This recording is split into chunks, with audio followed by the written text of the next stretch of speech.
Once again, I would invite you to turn your Bibles to Romans chapter 13. Romans chapter 13, as we continue our series on government as God speaks about it. Not as man thinks about it, but as God speaks about it. I've entitled my message this morning, Government as It Should Be. What we're going to do is we're going to take a little bit of a trip through the scriptures to see what God originally intended for human government, and then compare it to what we have for government today. We'll see that there is truly a radical difference between what government has to cover and carry today versus what it would have had to carry if it had not been for sin. And so we find that to be what we're going to look at here this morning.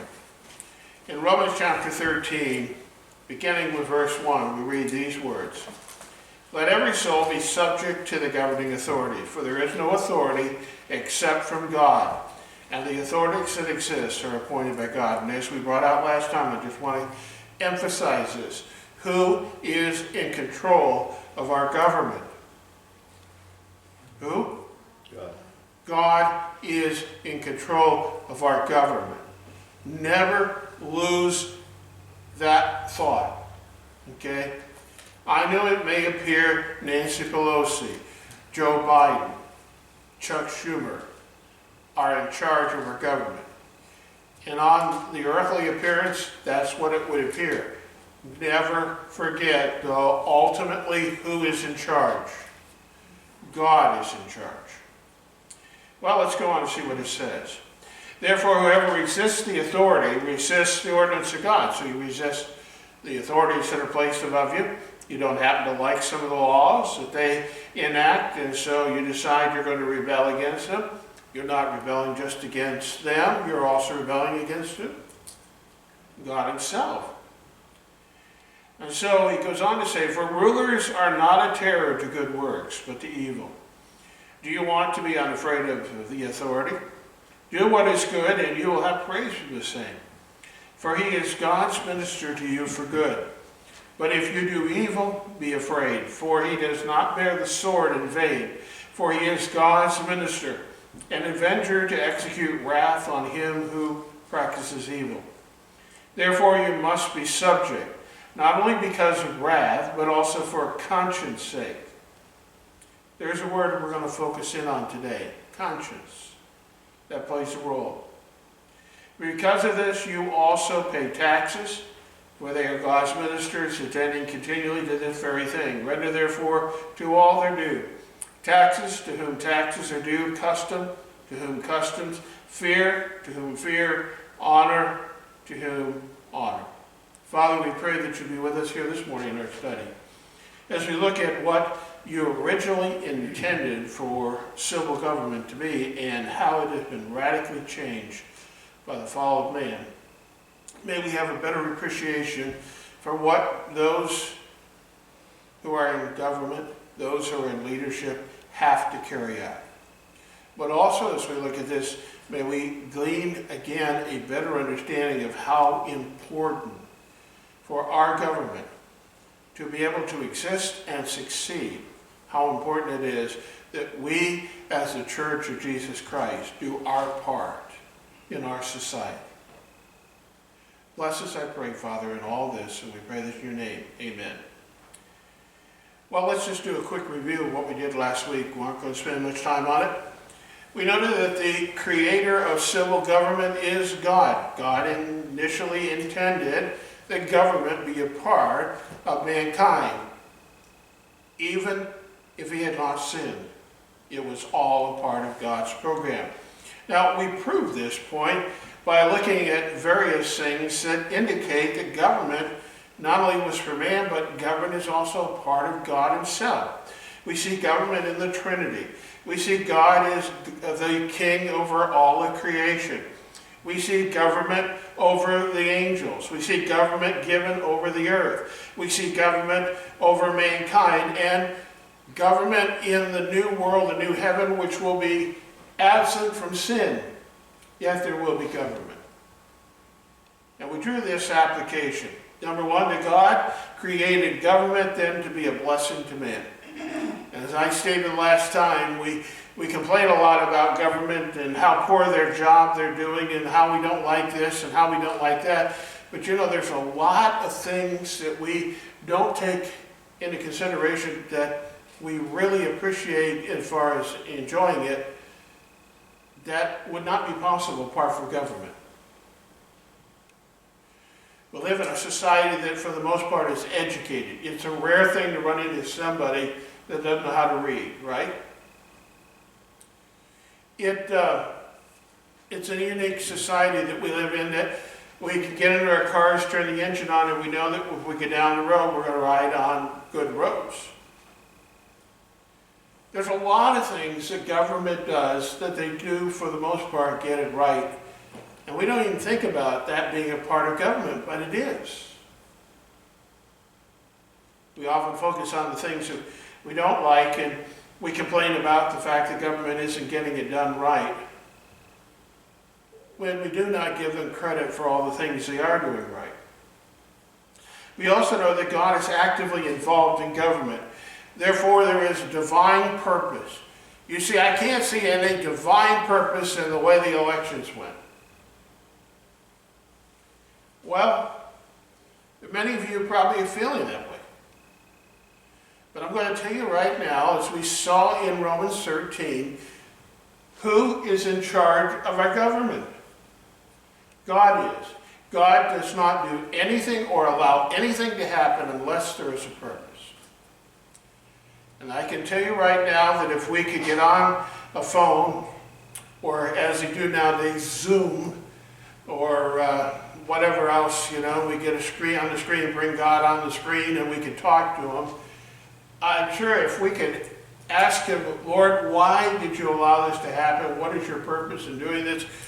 God, when he would get done giving us his reasons, we would sit back and go, my, I never thought of that.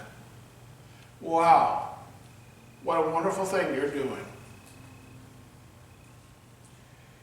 But let's also keep in mind, since God is the one who's in charge of government, if we don't like things that are going on in government, and there are some things that I don't like that are coming down the pike, I fear, such as restrictions of our Christian freedom, religious freedom, and so forth, we have someone who is higher up than even the President of the United States that we can appeal to, right?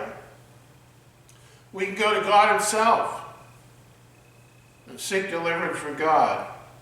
And finally, we noted that God expects us, if at all possible, now notice there's always one exception to the rule. We must not follow government if it violates the higher authority of God. Other than that, we are to submit to the laws of government. Now, I don't like the fact that government collects 7% of everything I buy. Any of you like to pay that extra 7 cents? It doesn't mean much when you're buying something for $1 or so, but when you're buying something that's a major expense, and then you look at, you know, how much you're paying for tax, it really adds up. I don't like a 7% tax on sales. When we lived in New Jersey, we would drive across the bridge over to Delaware, and we bought things with no tax, sales tax on items. You can understand why we then did a lot of our shopping over in New Jersey, or in Delaware rather than New Jersey. New Jersey, in response to the fact that many were taking the bridge across to buy their items, to miss out on the sales tax that New Jersey had, which I think at that time was 7%. New Jersey, on our county, and a few of the other counties around there, decided to change it, and our sales tax was 3%. While everybody else in the state was paying 7%. I don't like those things, but they are not a religious issue. Therefore, whether I like it or not, I am to what? Submit to it. I love that part on the taxes where they come and they say, Have you purchased any large items out of state that you owe tax for? I'm thinking, we buy a lot of products off of Amazon. I don't have any clue as to where they're coming from. And up until recently, there was oftentimes was tax-free. I'm going to go back through and figure out every item I bought that didn't come in from Indiana that I didn't pay taxes on and, get it all straightened out and so forth. We need to submit to our government. Now, I want to look at the nature of civil government today. I want to look at the way God originally designed for government to respond, to act, to carry out under His perfect world that He created man and woman in. And then we're going to compare it to where government has to operate today. You're going to see a stark reality between the two. So let's take a look at that. Civil government, as God originally created it, would have only covered civil laws only. Now, let me say that again. Civil government, as God originally designed it, was only to engage in civil laws only. In a sin-free world, laws governing man's moral conduct would not have been needed, as man's conscience would have served that very purpose. Paul alludes to this in Romans chapter 2, verse 14. For he writes, "For when the Gentiles who do not have the law by nature do the things in the law, these, although they not having the law, are a law to themselves, who show the work of the law written where? In their hearts." The law of God is written in the hearts of every human being. Every individual born into this world is born with the law of God written on their conscience. He goes on to explain it. Their conscience also bearing witness, and between themselves and their thoughts accusing or also excusing them. You see, as God originally created it, if there had not been sin, then man would not have had to have any laws, a part of his government, to govern man's moral conduct, because the conscience would have guided man in all things in a biblical and a correct manner, morally. The government would have had to deal with that. All government would have had to deal with is civil issues.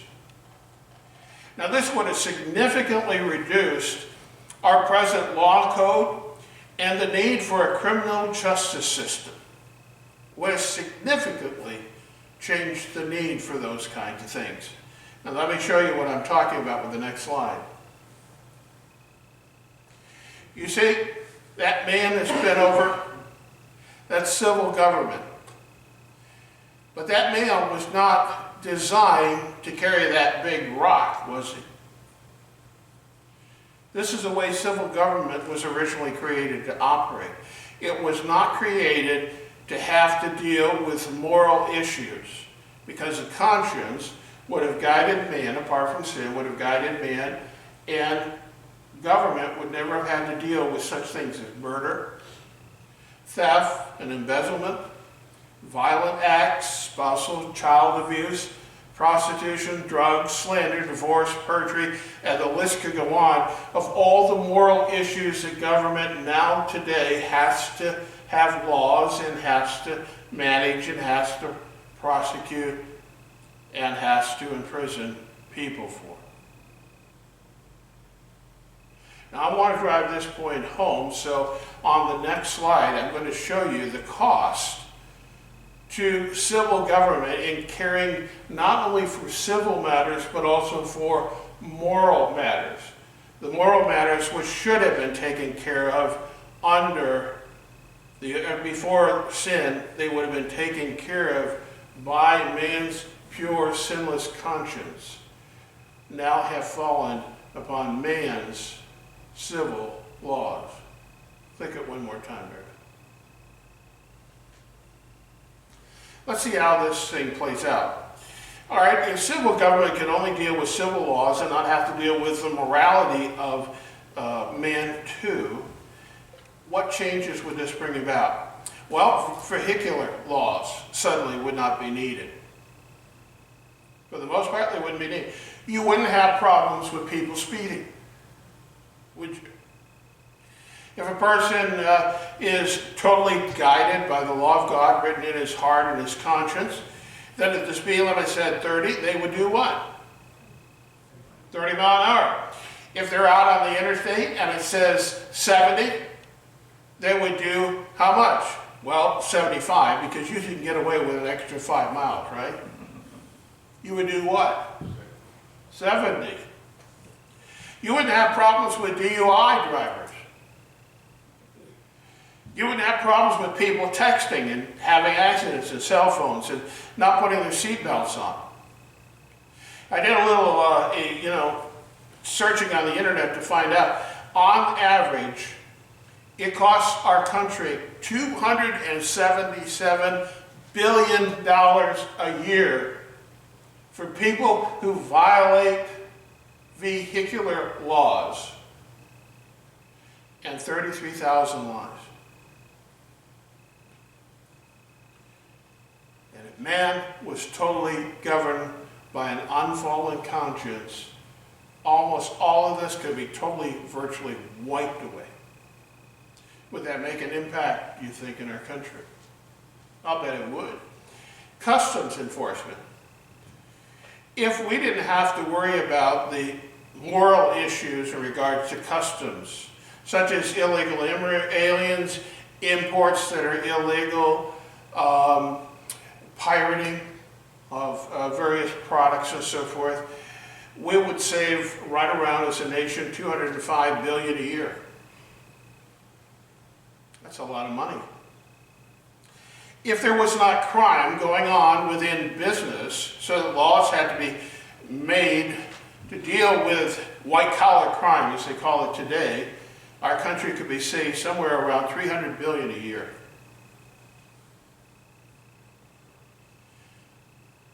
If there was a moral conscience, there would be no crime committed in businesses. You wouldn't need to have an audit run once a year. Virtually, it would eliminate any criminal justice system at a savings of $1.2 trillion a year. That's what we are paying in order to carry out the justice system. That would be totally, almost virtually eliminated. And a savings to our country annually of over $2 trillion. Isn't that amazing? Government, though, has to care for these issues.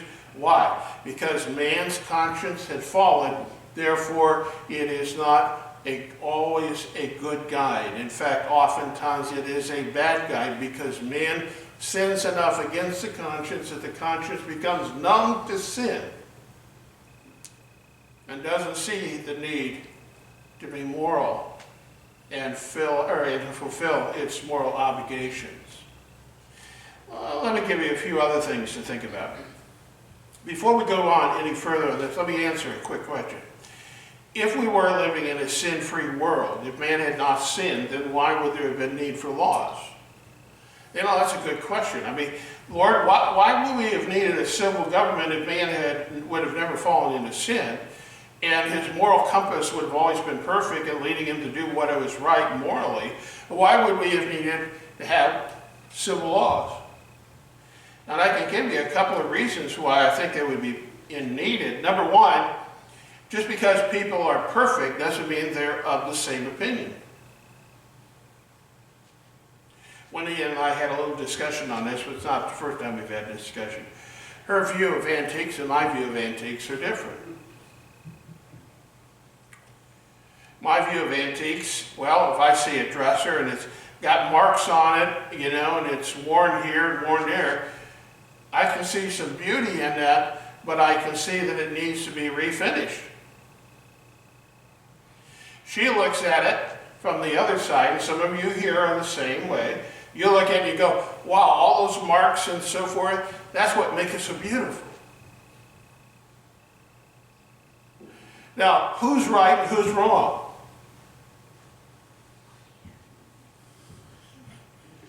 I can tell you right now, Juanita will tell you that she's right and I'm wrong. No, we're not going to take a poll this morning. No, we're not taking a poll on this morning.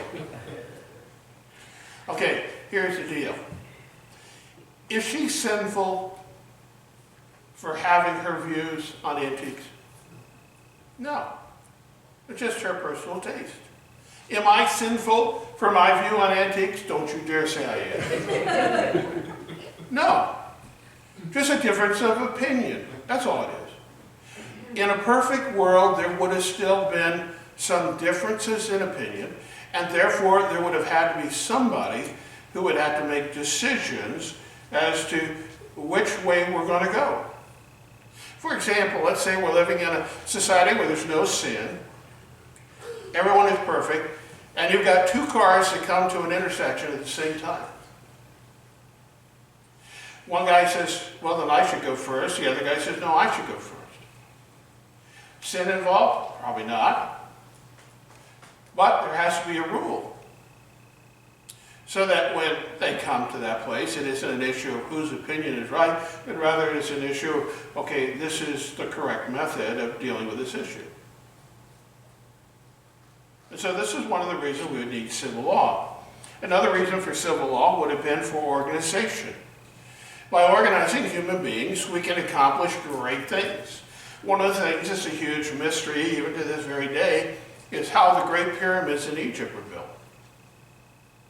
Man still, with all of his intellect and all of his learning and all the machinery that he has developed, says he could not today, even with modern equipment, build a pyramid like those Egyptians built. How did they get it accomplished? Well, there are many theories, but I'm going to tell you this. They got it accomplished because they got themselves organized who was going to do what, and they put it together. Every time I think of the pyramids, I think of how man has this idea that we are so much more intelligent and so much more advanced than the people of the past. I'm going to tell you right now, you take a look at the pyramid, you look at all of our modern equipment, we couldn't duplicate what they did, and we think they were less advanced than we are today. How ridiculous.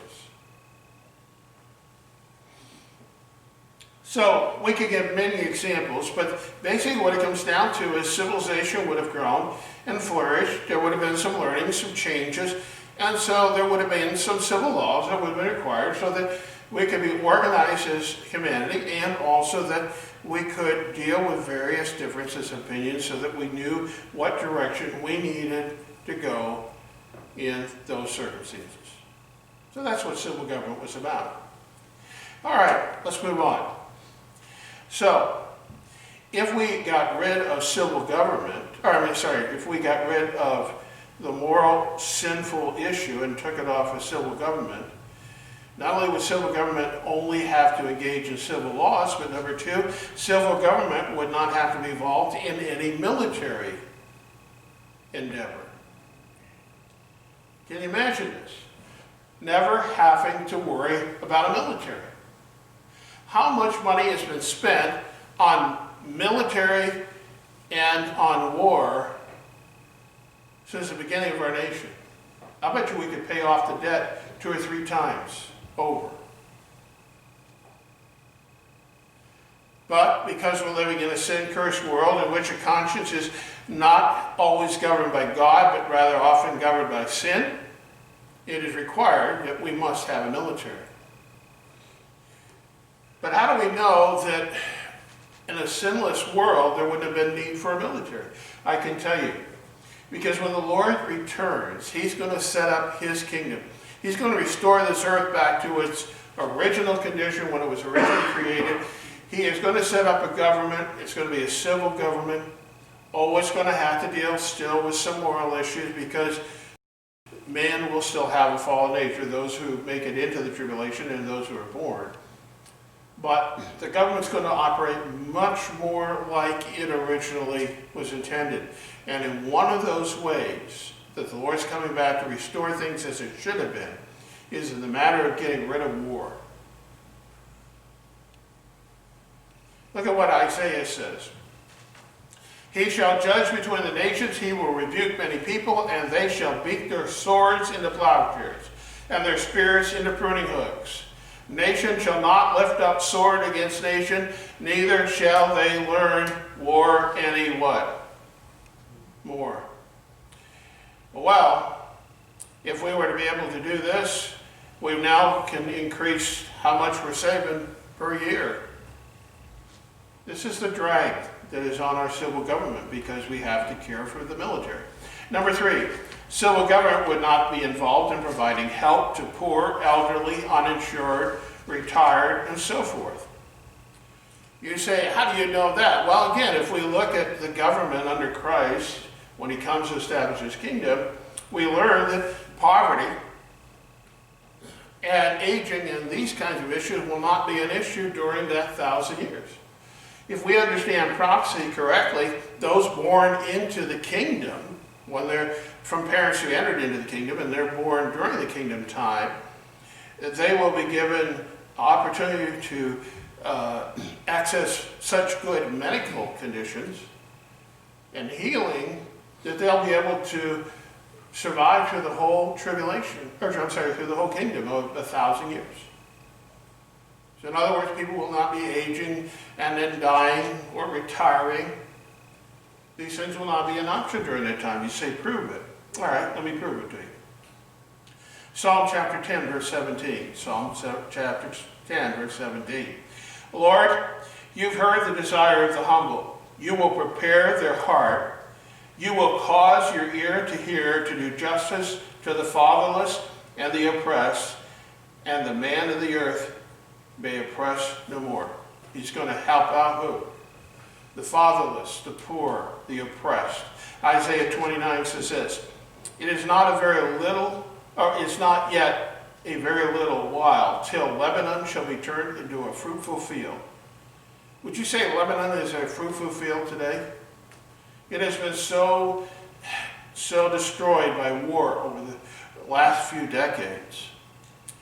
It is going to be changed into a fruitful field. And the fruitful field, you see it, come summertime and the corn is up and nice and high, and you look at these fields and all you can see is just row after row after row of corn. In that day and time, it will produce so much more than what we see today that when people look at it, they will not consider it a field of corn. They will consider it a forest of corn. In that day, the deaf shall what? Hear. In that day, it goes on to say that the eyes of the blind will what? See. The humble also shall increase their joy in the Lord, and the poor among men shall rejoice in the Holy One of Israel. The poor among men are going to be what? No longer poor.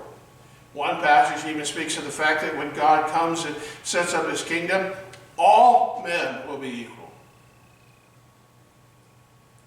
There'll be no poverty. There'll be no need for SSI, Social Security, or any of these things that government has to take care of. Let me give you one more verse on that subject matter. Isaiah 32, verse 15. Until the Spirit is poured upon us from on high, and the wilderness becomes a fruitful field, and the fruitful field is considered a forest, then justice will dwell in the wilderness, righteousness will remain in the fruitful field. The work of righteousness will be peace, and the effect of righteousness, notice this, quiet assurance forever. My people will dwell in a peaceful habitation, in secure dwellings, and in quiet resting place. Wow, what a difference that'll make. Well, let's move on. Number 4, if civil government was only handling civil government, it would then serve solely to benefit its citizens. It would serve solely to benefit its citizens.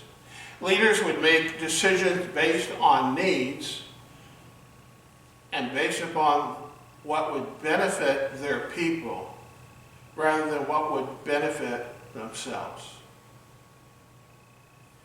I don't know about you, but I suspect from what I've seen and so forth that there are some who are in government who are more concerned about their position, their authority, their power, than they really are the real needs of the people. If there was no need to govern the moral conscience of man, then civil government would be dedicated to serving the people, and the citizens would support their leaders and submit willingly to their decisions. What a radical difference it would make in government. And the government today would not be struggling as it is to try not only to deal with civil matters, but also to deal with moral issues. Now let's draw some applications. Considering the way the government was originally designed and the form of it has taken on due to the fall of man, we can understand and appreciate the gargantuan task before our current leaders. I mean, think about this for a minute. If we can eliminate the moral issue from government, so the government's only handling civil matters, and didn't have to deal with the moral issue, how much simpler and easier it would be to govern a people. If you didn't have to worry about the military, you didn't have to worry about caring for people's poverty and retirement and all those kind of things. You didn't have to worry about enforcing moral laws such as murder and theft. If you didn't have any of those things, you would be so much freer, government would be so much simpler, and government would be so much easier.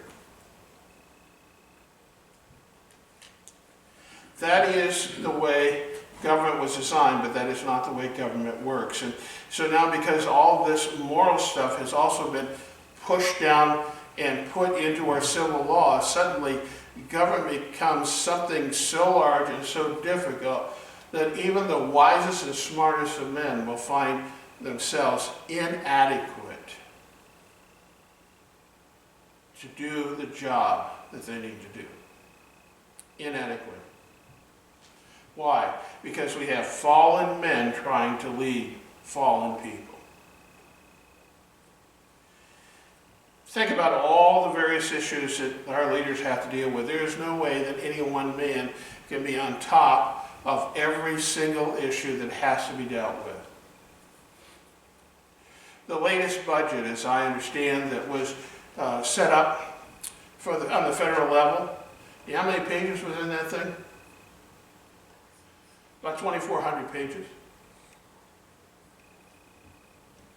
And we're expecting our congressmen and our senators to read through every little bit of it, to know every aspect of it, and to know whether $2 million needs to really be allotted to this poor bird over here that's going to be killed if something isn't done and they put a road through or whatever. Most of them aren't going to know whether that's legitimate or not legitimate because they don't have that kind of ability to know that knowledge, because it's just not been made available because their minds have been too focused on other issues. This is what our government leaders have to deal with. And they have to deal with citizens who rebel and violate the law. In many ways, it is a no-win situation. There is no way that our government is going to be adequately able to handle all of this. Now, more than any time in our history as a nation then, we need to do the following. We need to show our appreciation to those in leadership. I don't know if you've ever thought about this, but find out how to contact your senator or your congressman. Send them a note of appreciation. You appreciate their vote on this. You appreciate what they're doing. You appreciate their stand on things. Let them know that you appreciate them. Number 2, we need to be regularly praying for all of our leaders who govern our nation. If you haven't started praying for President-elect Joe Biden, you better start. If you've not been praying for Nancy Pelosi, and I'm not talking about praying that something happens to her, okay? But if you haven't been praying for her and that God might guide and direct her into making wise decisions, you better start praying.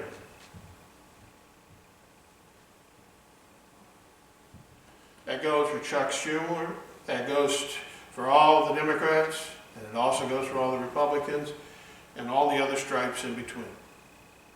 We need to be praying for them. Thirdly, we need to make their load easier by submitting to their rule. The easier it is to get people to cooperate and to work, the easier the load is for governing people. That's what Peter had in mind in 1 Peter chapter 2, verse 13, when he says this, "Therefore submit yourselves to every ordinance of man for the Lord's sake." Why are we doing it? Why do I pay my taxes? Because I get such great joy out of giving the government my money, right? Why do I give my taxes to the government? Because if I don't, they're going to haul me off and put me in prison, or they're going to fine me. Not the reason for doing it. Why should we be submitting to our government even on things that we don't like to do? We're doing it not for our sake, we're not doing it for the government's sake, we're doing it for whose sake? The Lord's sake. Yeah. This is true whether it be to a king, a supreme, or to governors, as to those who are sent by him for the punishment of evildoers, for the praise of those who do good. For this is whose will? God's will. That by doing good you may put to silence the ignorance of foolish men. You know, there are a lot of individuals out there right now that have a very negative view toward us who are Christians and our compliance to the laws and what we think is right and verses and all this other stuff. You want to prove them wrong. You want to make them look foolish. Be good citizens. Do what is asked of you. Do it willingly unto the Lord. And God says, if you will do that, I will make those who oppose you look foolish, and I will make you appear as something good in the eyes of those who are governing you. Honor all people. Oh, I can't emphasize that enough. We should never mock or make fun or laugh at other people. I'm talking about in a way of derision. We should honor people. Why? You say that person's a wicked person, that person doesn't believe in God and he is an atheist and so forth. I understand that. But he is also created in the image of whom? God. Therefore he deserves what? Respect and honor. Honor all people, love the brotherhood, fear God, and honor the king. God calls us to that. Finally, seeing the importance that the moral element of the law is in the success of civil government, I think we can better understand what's going on in our country today.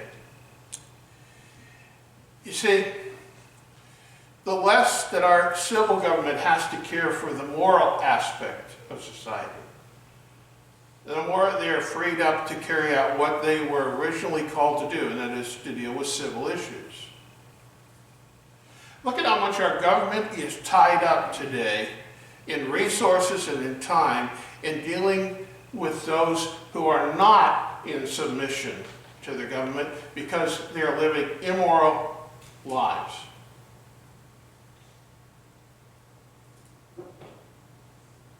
Our government is struggling with violence in the streets, attacks on police. Our government is struggling with all kinds of other issues that really boil down to moral issues, not civil issues.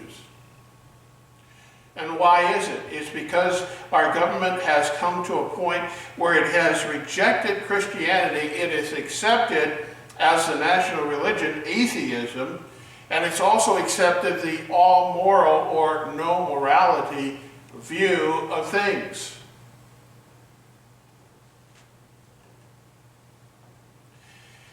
And because of that, it is moving away from what our founding fathers had established for our country. You see, our founding fathers knew that if this country's civil government was going to be able to do the job that it's supposed to do, the moral compass of our country would have to be the domain of the church. And so they said, if our government is going to be able to go on and exist and flourish, then the church has got to do the job of dealing with the morality of people so that civil government doesn't have to mess a lot of time with dealing with morality issues, but rather can deal with the issues that God originally intended for it.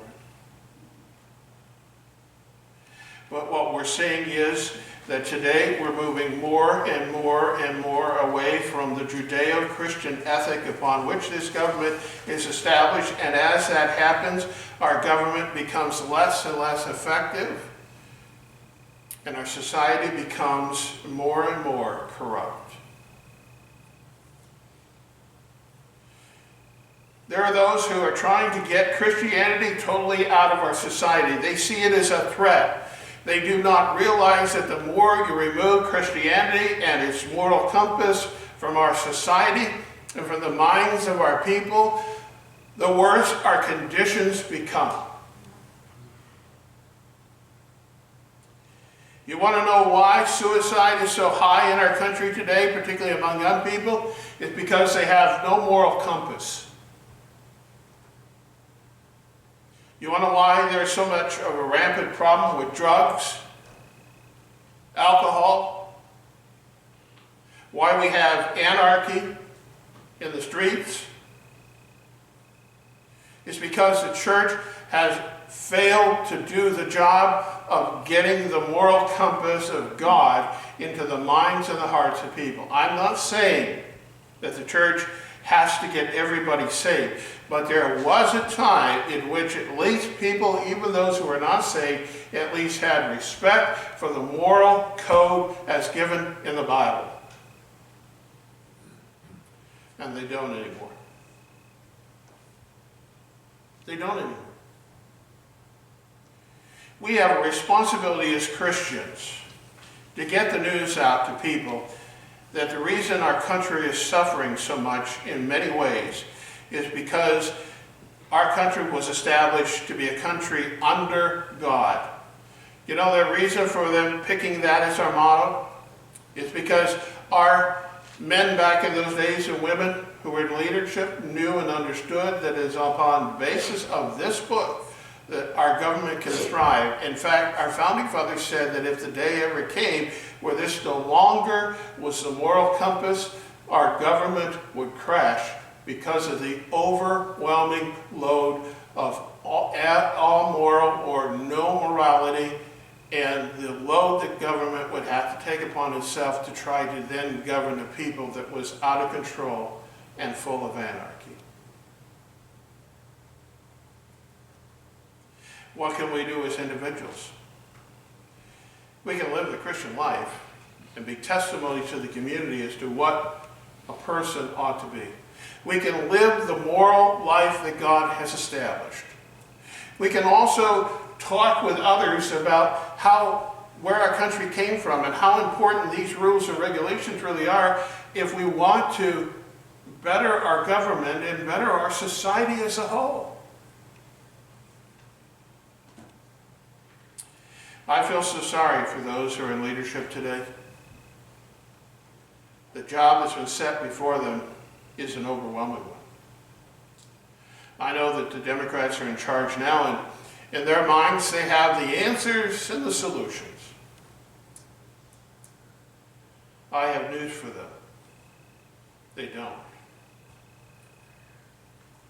But I'm not picking on the Democrats. I'm also sure the Republicans do either.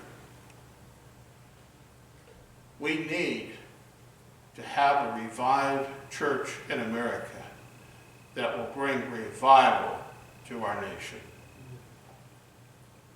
That our nation's moral compass might be once again reset. And as it is reset, it will then take pressure off of our government so that it can carry out the jobs which God originally established for it. Give you this invitation here this morning. Are you praying for our government? Are you praying for our leaders? I'm not talking about those you think are great, but also those who you think are not so good. Are you praying for our future president? Are you submitting to the will of the government based upon doing it for the Lord or for fear of judgment? Do it for the Lord.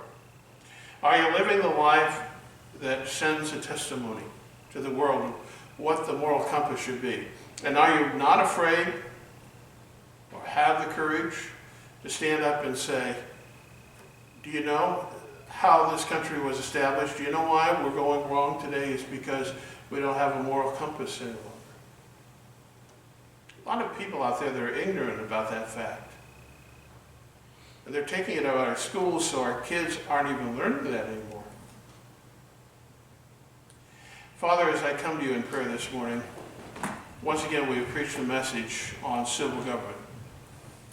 We've seen this morning that civil government was never intended to have to rule and reign over mankind in so many different facets and so many different ways because of the moral decline of man. I pray, Lord, for our leaders in government. Lord, I'm not so much concerned at this moment which direction they're going to take us, but I am concerned that they're going to take us in a direction that would be pleasing to you and would be beneficial to the people. I pray that you would lead our president-elect. I pray that you would lead those who are in charge in Congress and Senate. Those on the government or on the state level, such as our governor and lieutenant governor and our senators and congressmen of each state. Lord, they have taken on a gargantuan task because of the moral implications. May you give them the wisdom that goes beyond that of man to show them what is right, what is wrong, and what path they are to take.